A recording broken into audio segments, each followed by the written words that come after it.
Era un'iniziativa che attendevamo da qualche mese, il Presidente lo sa e io lo ringrazio di aver accolto il pressante invito del Sindaco di Treviso e dei sindaci della provincia.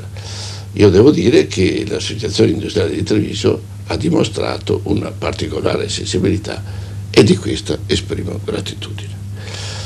Per quanto riguarda l'iniziativa, ho detto che quella che io stesso ebbi a prospettare mesi or sono, cioè quella dei prefabbricati. Inutile illudersi di trovare degli alloggi in condomini da costruire, perché da qui alla costruzione di condomini credo che avremo la rivoluzione nelle nostre città, nei nostri comuni. E poi dobbiamo sanare una piaga che non porta onore a nessuno, né alla città né a quelli che attendono la soluzione del problema.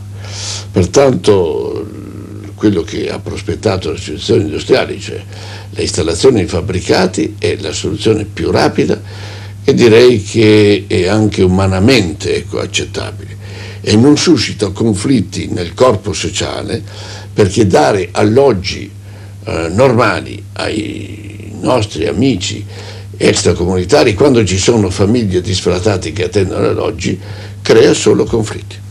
Grazie. Dal Presidente degli Industriali, Vittorio Pizzolotto, vorremmo sapere perché un'associazione di imprenditori affronta un problema che in definitiva è un problema sociale e non delle aziende. Ecco, non è che sia un problema sociale e non delle aziende, è anche un problema delle aziende, perché noi interveniamo sugli occupati delle aziende. Il problema è sentito, il sindaco di Treviso giustamente ha detto che aveva investito del problema anche gli imprenditori, perché per quota parte anche loro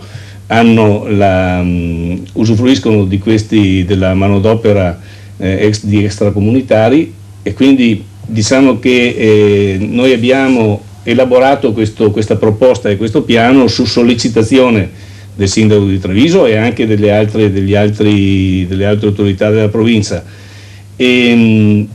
E crediamo che questa sia una risposta costruttiva e rapida. Adesso si tratta di vedere che la cosa sia anche efficiente in termini di controlli e di operatività normale. Pensiamo che questo sia anche possibile con l'accordo con le autorità. Ringraziamo i nostri ospiti per il loro intervento e ora vi proponiamo